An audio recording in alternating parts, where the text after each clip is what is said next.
can we seriously just start cutting the shit and just get real here? Because on YouTube it's so much real and raw, but I'm not seeing any real and I'm not seeing any raw. So if you're like me and you open up YouTube, you see what is being recommended to you, you start scrolling through, and then sometimes there's videos to watch, sometimes there's not, that are like intriguing to you, and then you click on your subscription tab, you start scrolling and you see your favorite people, and then suddenly it happens. You see the video and you feel inadequate, stressed, full on living in the comparison game, and you just can't get out of those feelings. You think to yourself, ugh, realistic. This is not realistic. How am I still in my jammies and she can get it all done? And then you can even think, I can't even get my house to baseline sometimes. How is this even possible?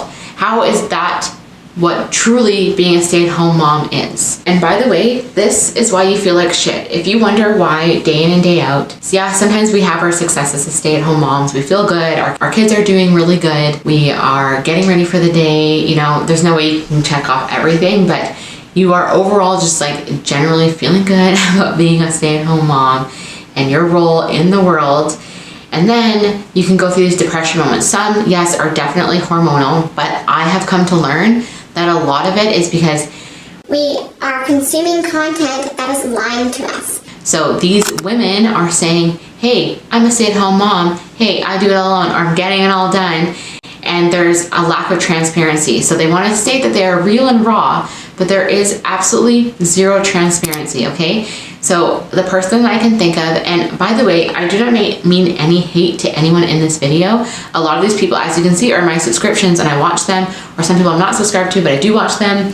So I'm not meaning hate into them in particular. I'm meaning hate towards the language that they are using when they are not stay-at-home moms. So someone in particular who has a massive following, but who honestly is pretty stagnant right now for a big creator, would be Melina Ciciotti. I really like her. She's nice to watch.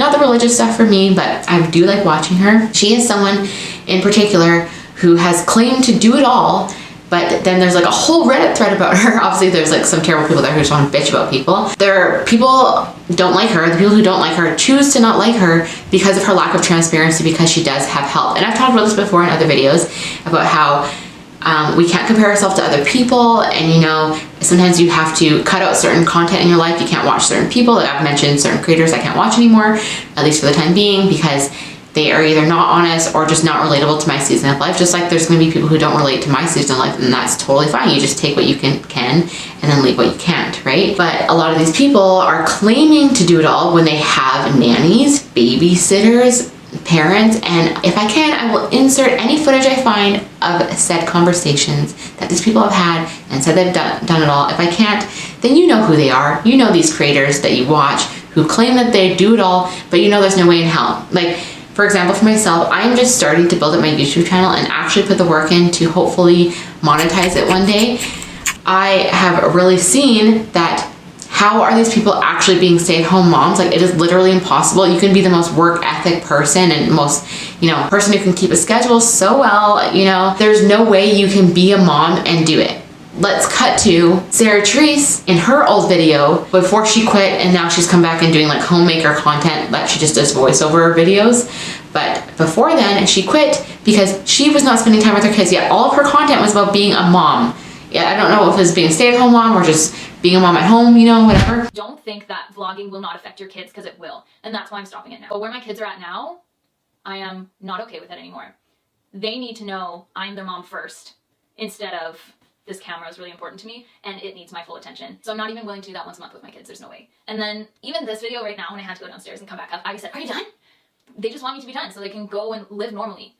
She wasn't spending time with her kids. So there's literally no way. It's either one or the other. Like right now, I'm not spending time with my kids. Right now, they're with their dad downstairs. The only reason I'm able to film a video is because they're with their dad. I had to strategically plan to film this, and I'm not even a YouTuber, you know? I'm just growing and just learning and trying to do this, but I can't even imagine what it's like if you're actually someone who's monetized. You have to be extremely strict, but like with how much they post and all this kind of stuff, you would have to be a very strict schedule. And even then, your house is probably clean and then you leave a tiny bit of a mess to show that you got it all done. You know what I mean? So my eyes have been opened, that I have seen the light, and I know that it's a lie. So I'm starting to feel better in my role as a mother because I know what I'm seeing is a lie. There's no way that it's humanly possible for these women who claim to be stay-at-home moms. They're not. And getting to my point here of why I'm filming this, and another one of the most massive things I've learned before I get into the why is that this is their job, okay? So if they claim that they're a stay-at-home mom, which they aren't, and they are making an income off of this, they have an upload schedule, they're on TikTok, Instagram, Threads, Twitter, YouTube Shorts, Instagram Reels, you know?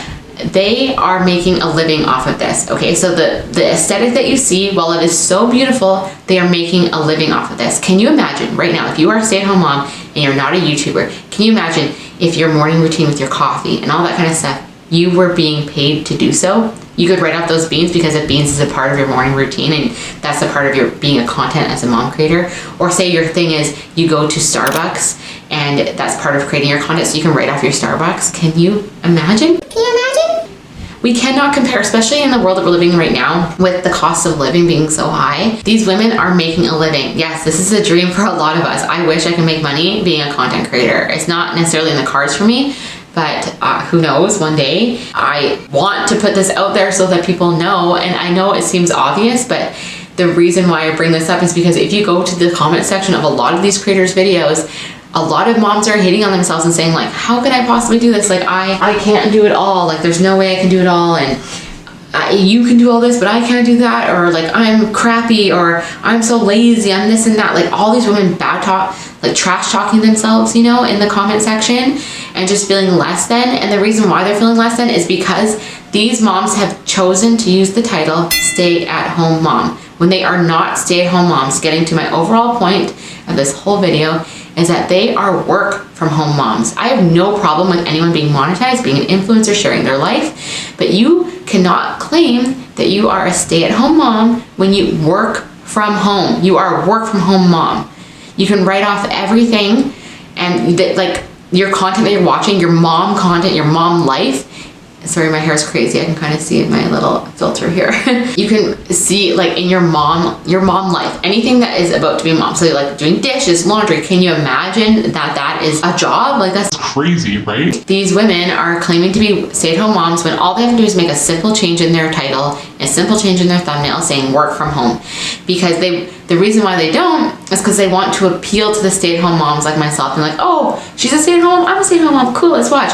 But when I find someone who I like and I see how many subscribers they have, I'm like, you are not just a stay-at-home mom. You make money off of this. You are a work from home mom. Eventually, if I were to ever make money off of this, which I said I have no idea if that will ever happen to me, I will be a work from home mom.